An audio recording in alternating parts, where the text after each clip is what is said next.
səni sevdim, həyatım dəyişdi. Unutmuşam desən də bacara bilmirəm. Sevdiyini sandım, amma mən yanıldım. Sən getdiyin gün mən yuxudan ayıldım. Uzat mən əlini, de ki səni sevirəm. Apar qəlbi özündə, onu da istəmirəm. Sən çıxıb gedirsən, səbəbini demirsən. Bir müddət sonra yenə geri dönürsən. Sən məni sevmədin, sevdin şöhrəti. Sevgimlə üst tutdun sən var dövləti. Sən olan sevgimlə bacara da bilmirəm. Hər yerdə sən həyatımla bacara bilmirəm. Apar bu qəlbi, onu da istəmirəm. Amma son sözüm, yenə səni sevirəm. Yenə səni sevirəm, yenə səni sevirəm, yenə səni sevirəm.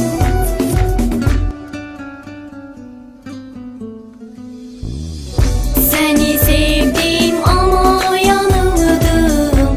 Sənə dəlicəsinə sevdim, inandım. Sanı seversen məni inanardım. Ama sevmedin, mən də yanıldım.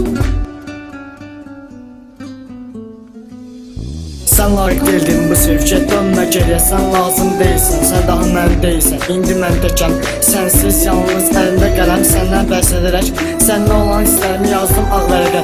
Yazmadım mənim olasan, geri dönəsən. Sən qədir bilməzsən, sən gündə biri ilə sabahları açırsan o yataqda, üzündə olur təbəssüm.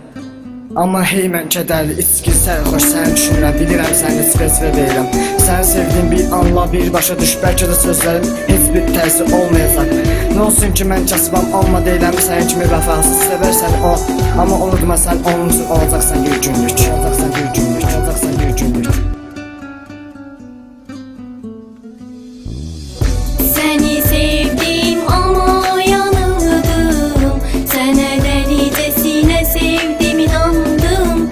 Sanı seversen